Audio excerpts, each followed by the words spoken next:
오늘 설교 본문인 사도행전 5장 27절에 따르면 예수님의 제자들이 유대교의 최고 법정인 산헤드린 앞에서 재판받는 일이 벌어졌습니다. 오늘 본문의 첫 구절이에요. 당시는 예수님이 이미 세상을 떠난 뒤에 제자들만 남아서 예수 그리스도의 복음을 사람들에게 전하고 있을 때였습니다. 이 제자들의 복음 전도가 유대교인들에게는 기분 나쁜 일이겠죠. 원래 유대교와 초기 기독교 사이의 관계가 그렇게 나쁘지는 않았어요. 처음엔 괜찮았습니다. 기독교는 유대교 안에서 바리새파라든지 사두개파처럼 나사렛파로 자리매김하고 있었어요. 괜찮았습니다. 관계가요. 그런데 이제 문제가 벌어진 거는 기원 후 70년 어떤 사건 때문에 그랬습니다. 여러분들이 아마 그 고대 유럽 역사를 조금 아시는 분들은 기원 후 70년에 어떤 일이 일어나는지 좀 감을 잡으시겠죠? 수년에 걸친 유대인들과 로마 군대 사이에 벌어진 전쟁이 결국 로마 티투스 장군에 의해서 예루살렘이 함락되는 것으로 끝났습니다. 그 해가 기원 후 70년이에요. 예루살렘 성전도 무너지고 제사장 제도도 없어지게 됐습니다. 그러니까 유대교가 이제는 성전 중심이 아니라 율법 중심으로 이렇게 좀 방향 전환을 할 수밖에 없었습니다. 율법을 신학적으로 연구하는 율법학자들의 학문 활동과 그리고 율법을 실제 삶에서 철저하게 실현해 보려고 하는 바리새파 운동이 철저하게 이제 활발하게 전개되기 시작했습니다. 그리고 유대교 안에 여전히 머물러 있었던 그 나사렛파 초기 기독교죠. 그 사람들에게 율법을 강요하기 시작했어요. 율법 지켜라. 그렇지 않으면 너희들 우리하고 계속 관계 맺지 못한다. 그런 식이었습니다. 자신들의 말을 따르지 않는 기독교인들을 받게 했습니다. 오늘 본문이 보도하고 있는 것처럼 제자들이 산헤드린의 재판을 받게 된 것도 다 이러한 역사적 사정이 있었기 때문인 거예요. 마틴 루터가 로마 가톨릭 교회의 종교 재판을 받는 장면하고 비슷한 겁니다. 28절에서 대제사장이 예수님의 제자들에게 이렇게 물어요. 우리가 이 이름으로 사람을 가르치지 말라고 언급했는데 너희 가르침을 예루살렘에 가득하게 하니 이 사람의 피를 우리에게 돌리고자 하는 거 아니냐. 그렇게 이제 신문하는 거죠. 예수 죽음의 책임이 자신들에게 있는 것처럼 나팔 불지 말라. 그 얘기입니다. 이 산헤드린의 입장이 종교 최고 법정인데요. 이들의 입장이 이해되지 못하는 건 아닙니다. 예수님의 십자가 처형은 유대교 종교법이 아니라 이 로마의 형법에 의한 것입니다. 예수님의 처형에 대한 책임이 유대인들에게 있는 것처럼 제자들이 말하는 것은 명예훼손이고요. 유언비어, 유포에 해당합니다. 유대교 산헤드린에서 볼 때 이제 그렇다고 하는 거죠. 그래서 이러한 내용을 예수님의 십자가 처형 이런 것들을 공개적으로 사람들에게 전하는 예수님의 제자들을 이제는 용납하지 않겠다. 그렇게 지금 위협하고 있는 중이죠. 오늘 이 말씀의 배경이 그와 같습니다. 이해가 되시죠? 이 제자들을 대표로 해서 베드로가 대답을 합니다. 이제 재판관 혹은 검사의 신문에 피고가 대답하는 형식이에요. 이 베드로의 대답을 간추리면 핵심적으로 네 가지예요. 첫째, 사람보다 하나님께 순종하는 것이 옳다. 굉장히 상투적인 표현이죠. 두 번째, 당신들이 예수님을 십자가에 달리게 했다. 이런 말 하지 말라고 하는데 노골적으로 지금 얘기를 하고 있는 거예요. 너희들 말 듣지 않겠다. 이게 사실이다. 그 얘기입니다. 세 번째, 하나님이 예수님을 살리고 높이셨다. 유대교인들은 당연히 수긍하지 않는 내용입니다. 네 번째, 우리는 이 일의 증인이다. 베드로의 이러한 반론을 듣고 아마 사내들인 그 최고법정 거기 의원들은 기가 막히기도 하고 골치가 아팠을 거예요. 이 친구들을 어떻게 처리하나 그거 말이죠. 사도행전 5장 33절에 따르면 사내들인 의원들이 화를 내면서 이 제자들 이거 가만두면 안 되겠다. 없애버려야 되겠다. 생각을 했다고 합니다. 그 자초지종은 여러분들 아시죠? 다행스럽게도 가말리엘이라고 하는 이 바리새인이자 율법학자인 그 당시 최고 학자, 유대교 학자인데 그 사람이 중재에 나서서 뭐 그렇게 할 것 없다. 이 제자들에게 체형을 가하고 체벌해주고 채찍형을 처하고 그리고 좀 풀어주자. 그런 정도로 해결하는 게 낫지 괜히 긁어서 보처럼 만들지 말자. 그렇게 얘기했습니다. 이렇게 시국이 엄중한 가운데서도 제자들은 유대교의 그 폭력적인 그러한 박해죠. 여기에 주눅들지 않고 자신들의 신앙적인 소신을 밀고 나갔습니다.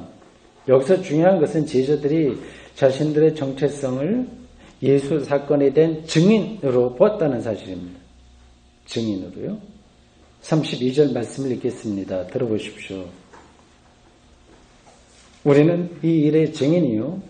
하나님이 자기에게 순종하는 사람들에게 주신 성령도 그러하니라. 성령도 증인이다. 그런 뜻이에요. 성령이 우리가 하는 말에 대한 보증이다. 이런 뜻입니다. 증인이라고 하는 말은 법적인 용어예요. 고대 유대교 법정이나 로마 법정에서 증인의 말은 법적인 효력이 있었습니다. 지금도 마찬가지죠. 가끔 청문회 같은 거 TV에서 보는데 증인 선서를 볼 수 있습니다. 증인 선서하는 사람들은 양심에 따라서 사실만을 이야기해야 돼요.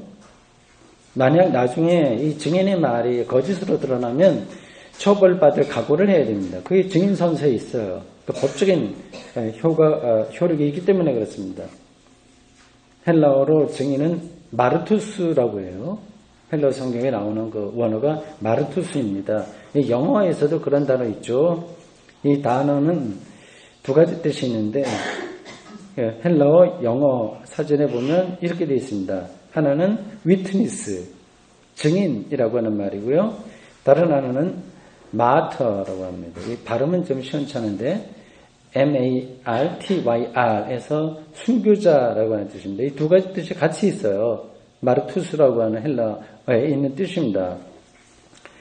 제자들이 자신들의 정체성을 증인이라고 고백했다고 하는 것은 순교를 각오할 정도로 신앙을 자신의 운명과 일치해서 생각했다는 뜻입니다. 이런 말을 들으면 현대 기독교인들은 뭔가 마음이 불편해요. 예수 믿는 게 무슨 순교, 증인, 이렇게 너무 무겁다 생각이 됩니다. 또는 그런 태도는 제자들에게나 어울리지, 사도들, 12제자, 혹은 목사나 선교사, 오지에 가서 일하는 선교사, 그런 사람들에게나 어울리지, 그 세속, 일상적인 삶을 사는 우리들하고는 거리가 먼 거다, 이렇게 생각하기가 쉽습니다. 현대 기독교인들은 대개 신앙을 교양 수준에서 받아들입니다. 교양이요. 살아가는데 교양이 필요하죠. 교양이 있는 사람과 없는 사람의 차이는 큽니다. 언행이 세련된 사람과 이게 교양적인 사람이죠. 말도 세련되게 하고 태도도 좀 품위 있게 하는 그런 사람 말이에요. 그런 사람과 같이 지내면 기분이 좋죠. 편안하죠. 코드가 통하니까 말이죠. 그 교양이 거친 사람과 지나면 같이 있으면 좀 불편합니다. 그런데 교양은 사람에게서 절대적인 게 아닙니다. 교양이 있으면서도 악한 사람이 있고요. 교양이 없으면서도 선한 사람이 있다면 여러분들은 어떤 사람을 택하겠습니까? 교양은 사람의 겉모양이에요. 필요합니다. 포장이에요.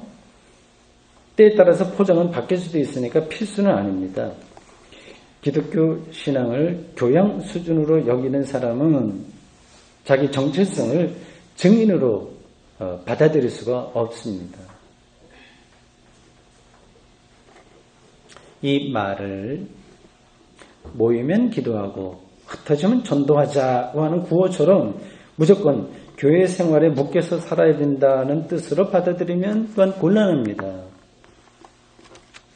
열광적으로 교회에 매달리는 사람으로 보이기는 한데 어떤 이가 포즈만 그렇게 취할 뿐이지 실제로는 증인이라고 하는 단어가 가리키는 순교와 반대로 행동하고 생각하는 경우가 제법 많습니다. 그런데 세상 사람들 못지않게 자본주의에 철저하게 물들어 있고요. 생각 자체가 예수 믿으면서도 세상 사람들 못지않게 많이 생산하고 많이 벌고 소비 많이 하고 하는 것을 삶의 목표로 여깁니다. 세상 사람들 못지않게 자기를 확인하는 것에 몰두해요. 사람은 그렇게 또 있긴 합니다. 기도와 찬송과 예배와 봉사 등 종교적인 형식을 정성스럽게 따라가고 있지만 실제 삶의 내용은 철저하게 세속적입니다. 신앙생활을 통해서 자기의 세속적인 욕망을 성취하려고 합니다. 이러한 신앙 행태는 또 하나의 다른 교양입니다. 이런 신앙 행태를 증인의 삶이라고 말할 수는 없겠죠.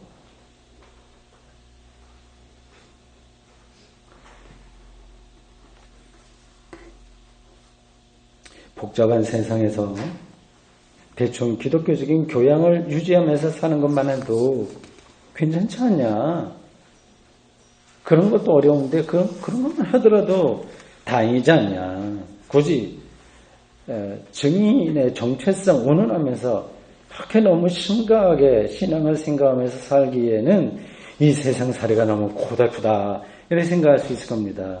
그래도 그 형편을 이해를 합니다. 그런 것으로 만족하는 분들은 그렇게 사시면 돼요. 괜찮습니다. 어떤 면에서는. 모두가 또 증인으로 살아갈 수는 없습니다. 그러나 증인으로서의 기쁨을 누리지 못한다고 하는 것만은 알아두셔야 됩니다. 예수 그리스도의 증인으로 산다고 하는 것은 그 어떤 것으로 대체될 수 없는 삶의 깊이로 들어가는 것이기 때문에 그렇습니다. 이 말은 거꾸로 우리가 증인으로 살지 못하는 이유는 예수 그리스도를 통한 삶의 깊이를 경험하지 못했기 때문이라고 할 수 있습니다. 여기서 말하고 있는 그 경험, 삶의 깊이에 대한 경험, 그것으로 인해 나오는 고유한 기독교적 기쁨에 대한 경험, 이게 뭘까요?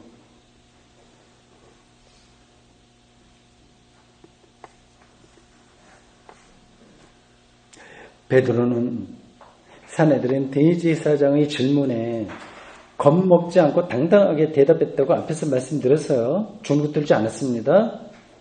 이 대답에서 베드로는 아주 중요한 사실을 짚었습니다. 어떤 기독교적인 삶의 깊이를 가리키고 있는 어떤 거예요. 그걸 제가 여러분들에게 오늘 이야기해야 되는 건데, 알파고 이세돌 바둑, 여러분들 한두 달 전에 있었던 것을 통해서, 바둑에도 그러한 길이 있구나 하는 거를 조금 눈치를 채셨을 거예요. 그건 다른 사람들에게는 안 보이고 프로기사들에게만 보이는 어떤 길이거든요. 기독교 신앙도 이 다른 사람들에게 보이지 않는 바둑의 길이 있는 것처럼 그런 고유한 길이 있어요.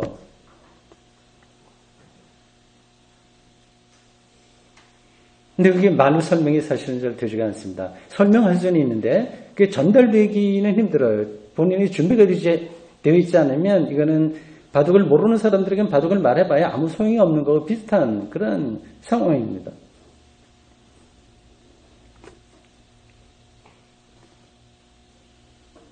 이 베드로는 아주 중요한 사실을 거기서 짚었어요. 십자가형을 당하신 예수님을 하나님이 살리셨다고 하는 겁니다. 예수님의 부활을 가르치죠. 가르칩니다. 이 부활이 실제로 무슨 의미인지를 31절에서 이렇게 설명했어요. 풀었어요. 이스라엘에게 회개함과 죄 사함을 주시려고 그를 오른손으로 높이사 임금과 구주로 삼으셨느니라. 그를 오른손으로 높이사라고 하는 말은 예수님의 부활 승천을 가리켜요. 이런 표현은 신화적입니다. 신화적인 거예요. 하나님의 오른손이 어디 있고 왼손이 어디 있습니까? 승천에서 하나님 우편에 앉아 있다고 얘기하는데 하나님에게 오른쪽이 어디 있고 왼쪽이 어디 있겠어요? 이건 신화적인 고대인들의 문학적인 표현입니다. 오른손이라고 하는 표현은 하나님이 예수님을 당신과 동일한 능력을 행사할 수 있게 하셨다는 뜻이에요. 그 능력은 부활입니다. 하나님이 이러한 놀라운 일을 행하신 이유가 본문에 나와요. 뭐죠? 회개와 죄사함입니다. 이건 기독교 신앙이 가리키는 아주 혁명적인 삶의 혁명적인 폭발력이 있는 가르침이에요. 회개와 죄사함입니다. 그러니까 부활이 회개와 사죄의 근본 능력이라고 하는 뜻이에요. 이런 표현들이 멀리 느껴지는 분들이 많을 겁니다. 부활 자체도 이건 뭐 손에 들어오지 않는 거고 회개와 사죄는 내가 무슨 잘못한 게 있다고 회개와 사죄에 거리가 멀게 느껴질 겁니다. 그러니 그걸 이제 친근하게 느끼지 못하니 예수 그리스도의 증인으로 산다고 하는 베드로의 말을 실감나게 들을 수 없는 거예요. 회개와 사죄가 무엇을 가리키는지를 아는 게 일단 중요합니다. 많이 들었던 이야기일 거예요. 보십시오. 들어보십시오.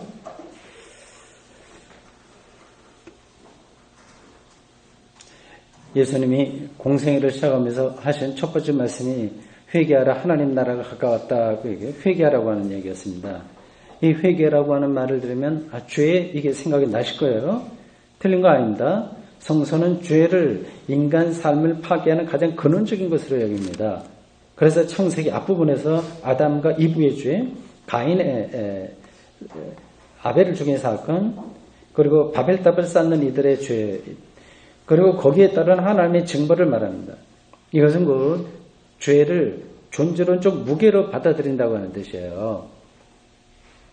우리가 처리할 수 있는 게 아니라 근원적인 힘이라고 하는 겁니다. 저는 성서의 가르침이 옳다고 생각합니다. 보십시오. 사람 사이에 끊임없이 갈등과 싸움과 폭력 행사가 일어납니다. 어느 사회건 이런 일이 일어나지 않는 사회는 없어요. 가난한 나라, 무식한 나라만이 아니라 잘 사는 나라, 세련된 나라도 마찬가지입니다. 법이 발전한 나라나 법이 없는 나라나 차이가 없고요. 못 배우고 못 살던 고대 사회나 풍요를 구가하는 21세기나 지금 차이가 없어요. 보이는 폭력만이 아니라 보이지 않는 폭력이 인간 사회를 지배하고 있습니다. 이런 근본 원인이 뭐라고 생각하십니까? 성서는 죄라고 얘기합니다. 죄는 자기를 높이는 마음입니다. 학자들에 따라서 약간씩 다르게 표현합니다. 어거스틴은 교만이라고 얘기해요. 교만.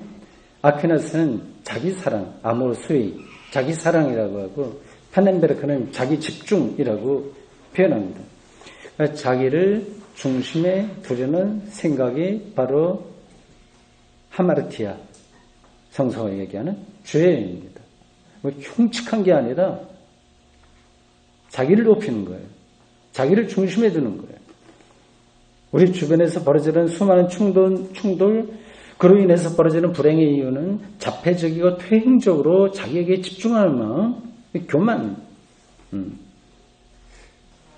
이라고 하는 죄에 있습니다. 성서가 말하는 거예요. 사람은 이렇게 자기 중심성에서 벗어날 수 없기 때문에 현대는 자꾸만 자기 집중을 하고 그러잖아요. 너는 사랑받을 만한 사람이야 라든지 계속해서 모든 아침에 눈을 뜨면서 잠들 때까지 모든 것들이 다 자기에게 집중하라고 TV로부터 시작해서 모든 선전들이라든지 모든 것들이 일단 다 그렇게 작동되고 있지 않습니까? 쇠뇌를 우리가 당하고 사는 거라고 할 수 있어요. 근데 이게 본능적인 거예요. 피할 수가 없어요. 자기 중심성에서 벗어날 수 없기 때문에 기독교는 뭐라고 얘기해요?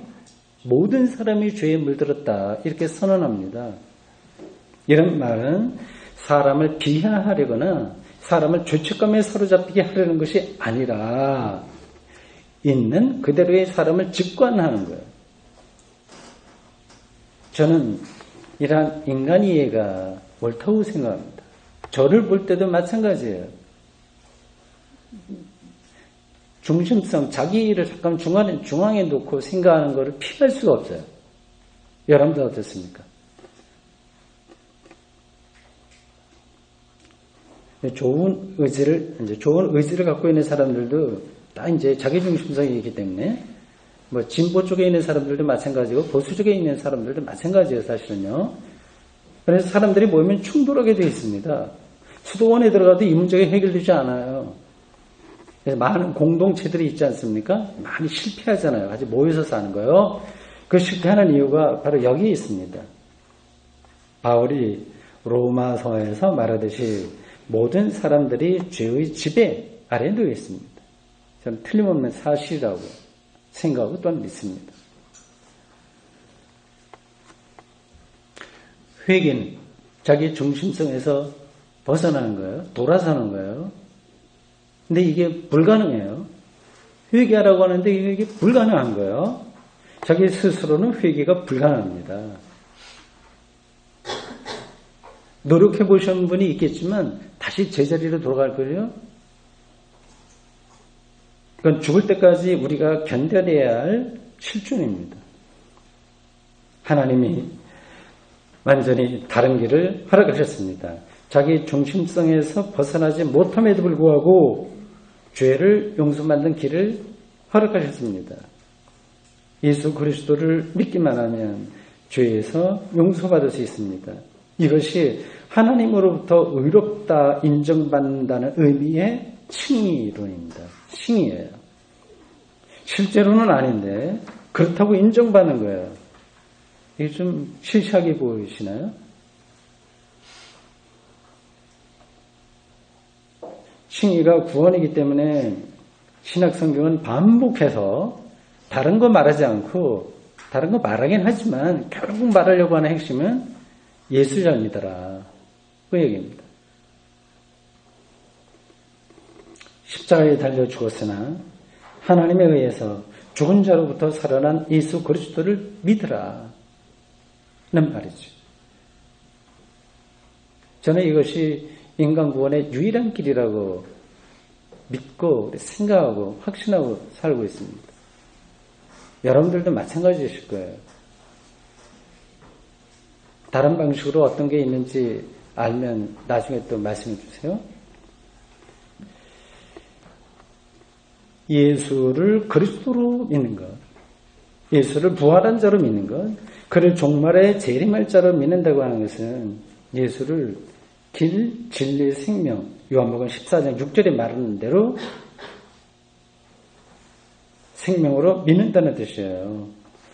예수 그리스도를 생명의 리얼리티, 실질로 경험하는 것입니다. 이게 기독교 신앙의 진수예요.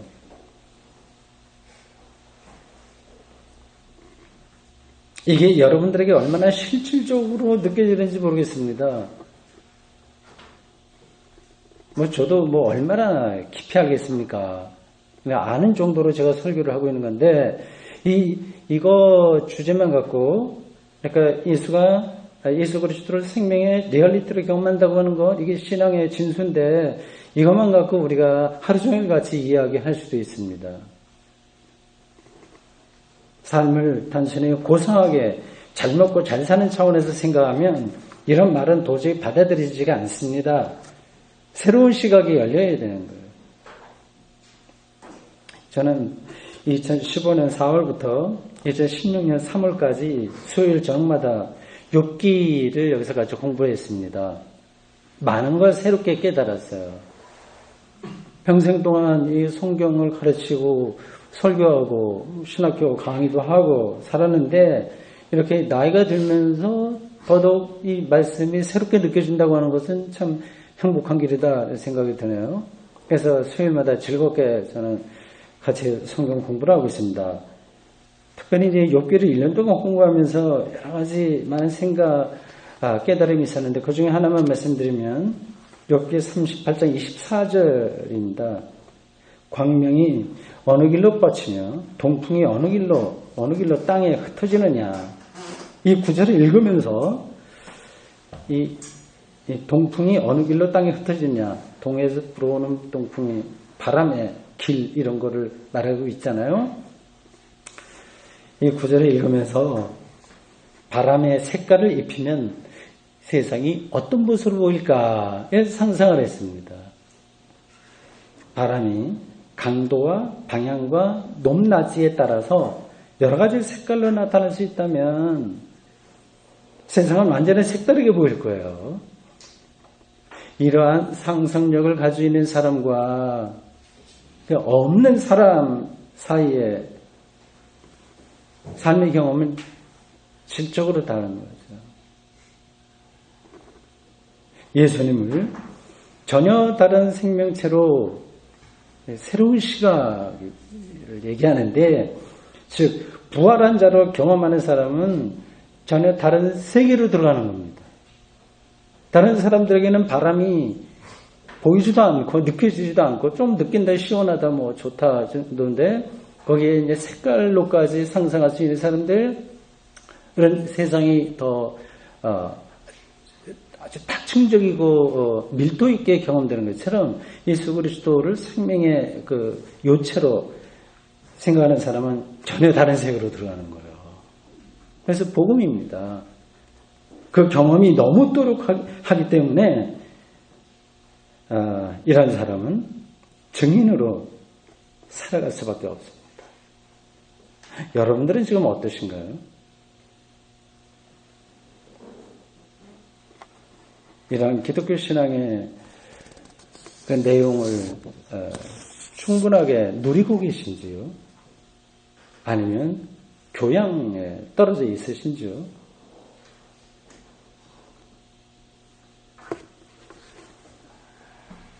베드로는 이러한 새로운 생명의 경험을, 잘 들으세요, 죄 사함이라고 표현했어요. 죄 사함을 단순히 자신의 부도덕한 행위가 용서받았다는 것에 한정해서 생각하면 곤란합니다. 그게 아닌 거예요. 더 근원적인 겁니다. 죄는 자기 중심성이라고 앞에서 말씀드렸어요. 죄가 용서받았다고 하는 말은 더 이상 너희가 자기 중심으로 살지 않아도 된다는 허락을 받았다는 것입니다. 참으로 혁명적인 외침이고 가르침이지 않습니까? 이 가르침을 실제로 이해하고 믿는 사람이라고 한다면 그는 자기 중심성에서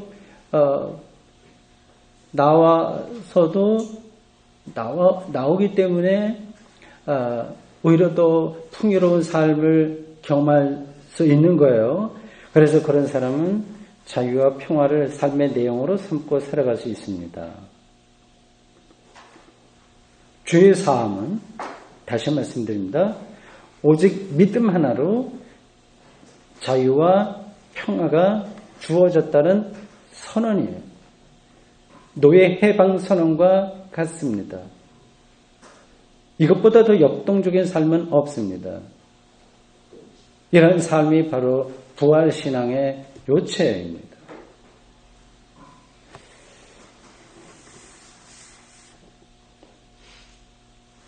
우리가 자유와 평화를 누리지 못하는 이유는 세상이 요구하는 어떤 것에 대한 부담 때문이에요. 그런 요구들은 아주 특별한 상황을 제외한다면 대다수가 허상입니다. 자기 집이 30평이냐 50평이냐에 민감해요. 그게 짐이에요. 다. 연봉이 3천이나 5천이냐에 따라서 굉장히 뒤죽박죽 됩니다. 우리 삶이. 그 차이라고 하는 걸 크게 느끼는 사람은 거기서 벗어나지 못합니다. 제가 너무 뻔한 말씀을 드리는 건지 모르는데 잘 생각해 보십시오. 제가 목사니까 교회 문제로 바꾸면 다음과 같습니다. 목회에서 이제 목사는 이제 목회를 전업으로 하는 사람이에요. 그래서 가장 중요하게 여기지 않습니까? 목회에서 교회 성장을 최고 가치로 두는 목사라고 한다면 교회 성장 자체가 짐이 되는 거예요, 그 사람에게. 그런 짐이 바로 죄로 인한 징벌입니다. 스스로 징벌을 받으려고 들어가는 거예요. 이런 데서는 결코 목회의 자유와 평화를 누릴 수 없습니다. 예수 그리스도의 부활은 모든 짐으로부터의 해방입니다. 그 해방이 죄의 사함입니다. 네 중심으로 살지 않아도 돼 라고 하는 선언입니다. 잘 생각해 보십시오. 왜 힘들게 노동하고 돈 벌고 애를 쓰며 사십니까? 자유와 평화를 얻으려고 하는 거죠. 그게 있어야 이제 자유롭고 평화롭다고 하는 겁니다. 그건 안식이라고 해도 좋습니다. 그런데 사람들은 자유와 평화를 찾는다고 하면서도 실제로는 세상에 노예로 사는 거예요. 참 이상하죠? 베드로는 자유와 평화를 가리키는 죄 사함을 받았기 때문에 예수 그리스도의 증인으로 산다고 고백했습니다. 여러분은 어떠십니까?